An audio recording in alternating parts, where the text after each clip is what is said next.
이 마가복음 8장에는 일명 칠병이어라는 사건이 나옵니다. 이 마가복음 전반부와 후반부, 마태복음도 마찬가지인데요. 이 마가복음, 특별히 마가복음과 또 이 마가복음의 전반부 후반부를 나누는 사건이 가이사랴 빌립보에서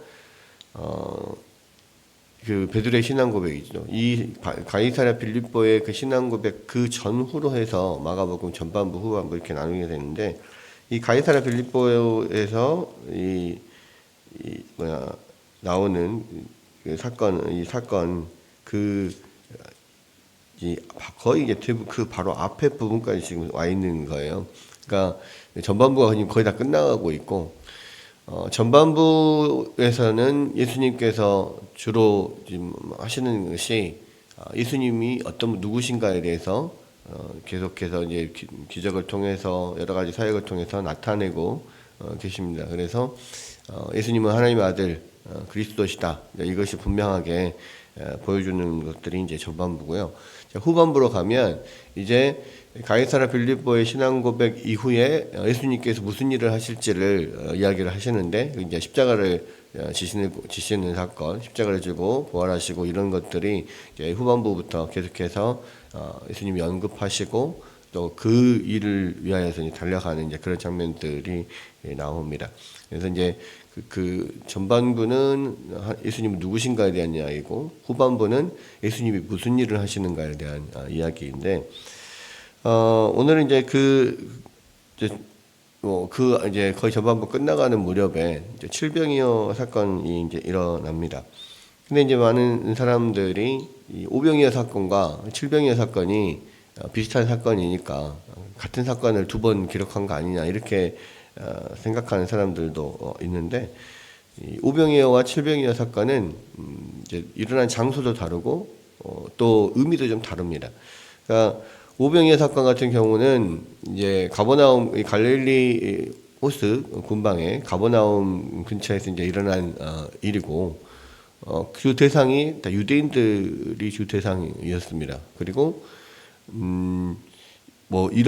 그런 일이 이제 일어나려고 일어났다기보다는 예수님께서 이 많은 무리들 앞에서 이제 말씀을 선포하시고 제자들하고 그 호수 건너편으로 가시는데, 건너편을 간다는 소문을 듣고 사람들이 먼저 가가지고 거기서 기다리고 있어요. 그래서 거기서 또 말씀을 전하시다가 시간이 오래되면서 그곳에서 이제 오병이어 사건들이 일어나고 이렇게 그런 사건들이었거든요. 그런데 이 칠병이어 사건 같은 경우는 이제 장소가 다릅니다. 그러니까 지금 이 7장 마가복음 7장에 보면 예수님께서 시돈에 올라가서 수로보니게 여인의 수로보니게 여인의 그 귀신 들린 딸을 귀신을 쫓아주시는 그 사건이 나오죠. 그리고 이제 수로보니게 여인의 믿음을 또 시험하고 뭐 이런 사건들이 나오고, 그럼 그 시돈 땅에서 이제 예수님께서 내려오시면서 어디로 지나냐면 이 데가볼리 지방을 통과하여 갈릴리 호수에 이르렀다 그랬거든요. 그러니까 이 데가볼리 지방은 어디냐면 이 갈릴리 호수에 여러분들 보시기엔 동편입니다. 그러니까 이제 요단강 갈릴리 호수 또 요단강 이쪽 그 서편으로 건너오면 이쪽이 이제 팔레스타인 지역, 그러니까 이 이스라엘 지역인 거고, 요단강의 동편은 지금의 이제 요르단 쪽 지역인 거죠. 그래서 거기는 실제로 이제 그 유대인들이 사는 게 아니고, 그때 당시에는 이제 여기 데카볼리라고 하는 지방이라고 했는데, 이 데카볼리는 데카폴리스라는 곳이에요.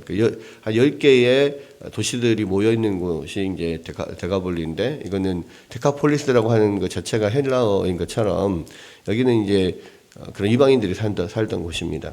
그러니까 그곳에서 귀먹고 말도 듣는 사람을 고치고, 그리고 그 지역에서 지금 이 예수님이 이제 말씀을 선포하시는 그런 가운데 일어난 일이에요. 그러니까 지역도 다르고 또 대상도 다릅니다. 그래서 오병이어 사건은 유대인들을 위한 사건이었다면 칠병이어 사건은 이방인들을 위한 사건이었던 거고, 여기에서 보니까 이 큰 무리가 있어서 예수님과 한 지금 한 사흘 정도 같이 있었다 그랬는데, 예수님이 그때 당시에 이제 사람들 한 사흘 정도 예수님과 큰 무리들이 같이 있으면서 예수님 말씀을 듣고 뭐 그렇게 있었다는 거죠. 물론 한 사흘 정도 있다 보니까 아마 그들이 이제 먹을 것을 이제 갖고 와서 쌓고 왔더라도 아마도 다 떨어졌을 때쯤 됐을 것 같아요.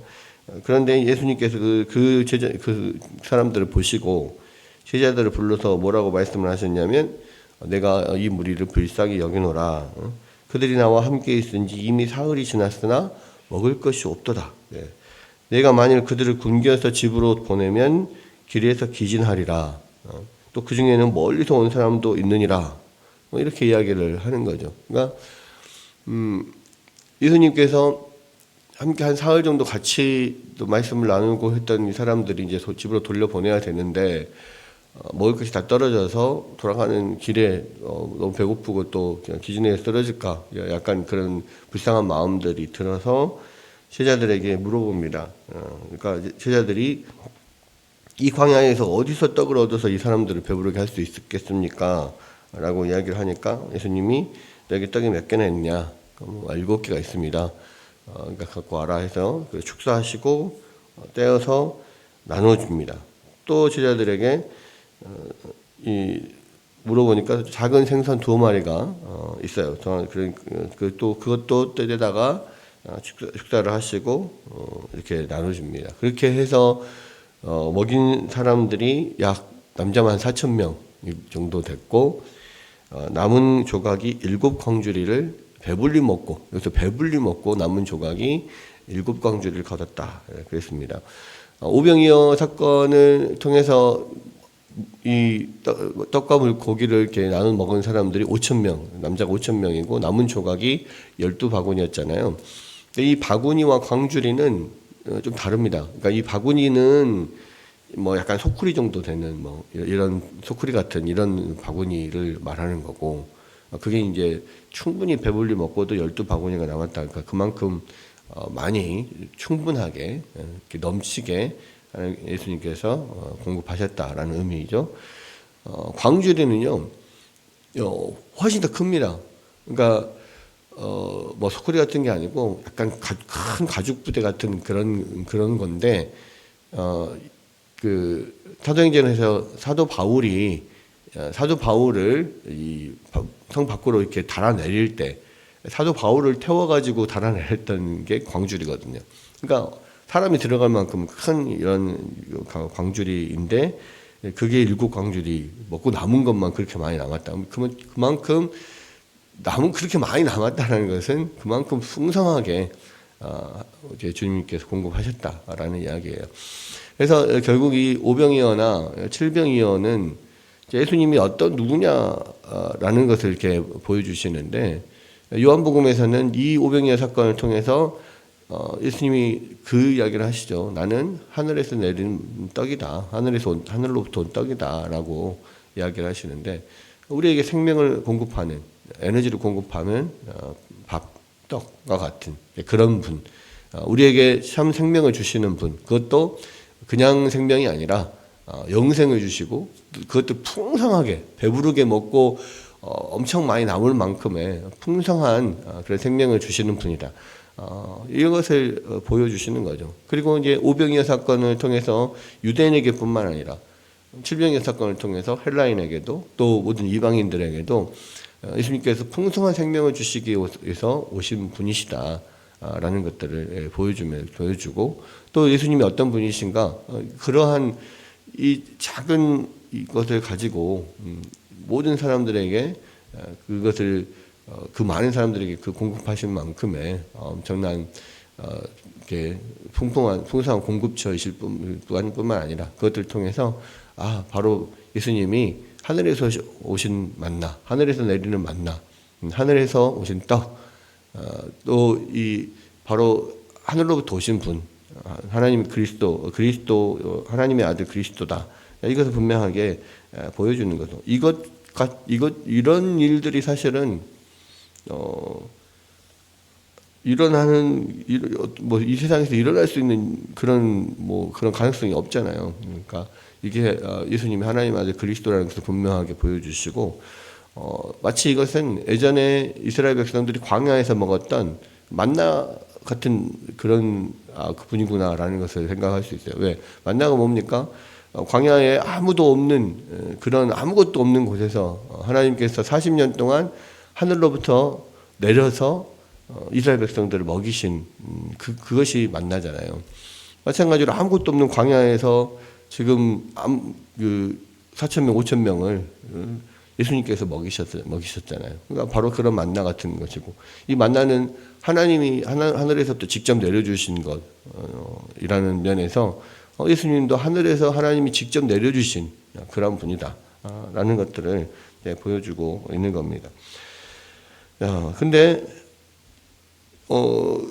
이제 그렇게 이제 칠병의 사건을 마치고 예수님께서 다시 이제 배 건너편으로 돌아옵니다. 달마누다 지방으로 가셨다라고 했는데, 달마누다 지방이 이제 그 데가볼리에서 건너편으로 건너와서 이제 유대인들이 사는 그 지경인 거죠. 그쪽으로 왔더니 바리새인들이 나와가지고 막 예수님을 힐난하면서 하늘로 오는 표적을 막 구하려고 막 구해요. 그러니까 예수님이 마음속으로 탄식하면서 너희가 어찌하여 이 세대가 이 표적을 구하냐, 그러면서 이 세대에게 표적을 주지 하리라 라고 하면서 다시 배에 올라서 건너편으로 가시는 것을 봅니다.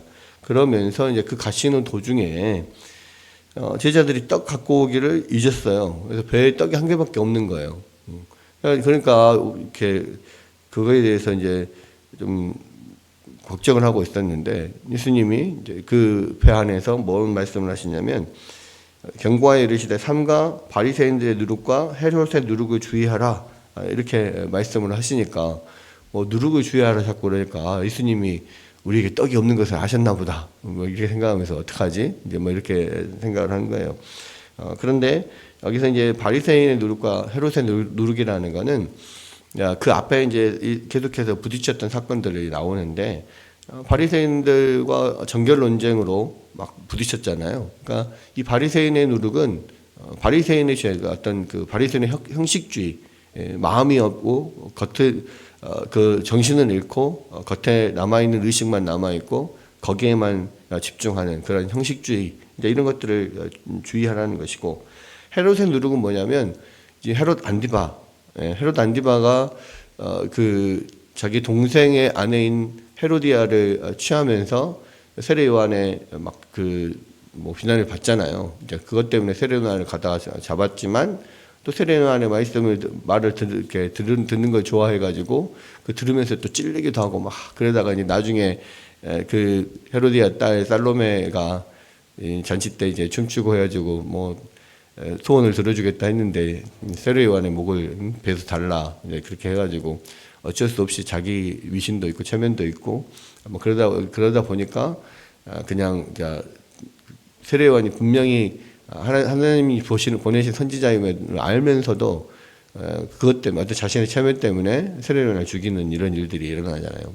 그게 헤롯의 누룩입니다. 그러니까 어떤 자기의 어떤 지위와 권세, 위신 이런 것들 때문에 진리를 죽이는 것, 이것이 이제 어찌 보면 세속주의일 수도 있고 권위주의일 수도 있고 여러 가지 그러한 것들이 헤롯의 누룩인데, 예수님이 이제 그런 것에 전에 일어났던 일들에 대해서 생각하면서 그러한 것들을 너희가 주의해야 된다라고 말씀을 하신 건데, 제자들은 우리가 떡이 없어서 지금 그 말씀하시구나, 어떡하지? 떡을 어디서 구하지? 또 이렇게 생각을 하는 거예요. 그러니까 이제 예수님이 그것을 아시고 이제 화가 나신 거죠. 도대체 너희들은, 여기서 보면 막 이야기하잖아요. 너희가 어찌 떡을 없음으로 수군거리느냐? 아직도 알지 못하고 깨닫지 못하냐? 그렇게 마음이 둔하냐? 눈이 있어도 보지 못하고 귀가 있어도 듣지 못하냐? 기억하지 못하냐? 내가 오병이어를 통해서 먹인 사람이 몇 명이고 7병이어를 통해서 먹인 사람이 몇 명이냐? 아직도 깨닫지 못하느냐? 계속 이렇게 막 나무라는데 엄청 화가 난 것 같아요. 그러니까 지금 제자들은 그런 엄청난 사건들을 연이어서 두 번이나 경험했음에도 불구하고 떡이 없다고 그것 때문에 고민하는 거예요. 예수님은 떡 5개, 물고기 2마리로 5천 명을 먹이시고 7개 또 떡 7개, 물고기 2마리로 4천 명을 먹이시는 분인데 떡 없다고 그것 때문에 지금 예수님이 우리에게 뭐라 하신가 보다 이렇게 생각하는 건 정말 깨닫지 못하느냐, 내가 어떤 존재인지 알지를 못하느냐. 계속 그만큼 보여줬으면, 그만큼 너희가 봤으면, 아니 그거를 깨달아야 될 거 아니냐. 지금 이렇게 이야기하는 거예요, 아닙니까? 너희가 가장 가까이에서 이것을 보고 경험했는데도 불구하고 여전히 그 모양이냐. 예수님이 막 제자들을 나무라는 장면이 나옵니다. 그러니까 이제 참 그런 것 같아요. 이제 우리가 늘 우리가 살아가면서 하나님이 주시는 은혜들을 경험합니다. 감사하다. 하나님이 이렇게 해주셨네. 하나님 뭐 이런 은혜를 주셨구나. 감사하다라고 생각을 하지만 그 감사가 오래 가질 않는 거예요. 금방 또 지나가고 다른 무슨 어려운 일들이 생기고 그러면 또 낙심에 빠지고 뭐 또 절망하고 낭망하고. 분명히 계속해서 하나님은 우리에게 날마다 우리의 삶에서 정말 기적 같은 많은 일들을 또 보여주시고 먹이시고 공급하시고 충분히 채우시는 분인데, 그것을 공급받을 때는 그때는 감사하다 하면서도 돌아서면은 또 잊어버리고 걱정하고 또 그러한 하나님이, 그러한 주님 우리 가운데 있다는 사실을 잊어버리고 그렇게 사는 거예요. 제자들이 이렇게 혼나는 게 우리가 봤을 때는 당연한 것 같지만 사실은 우리도 똑같거든요.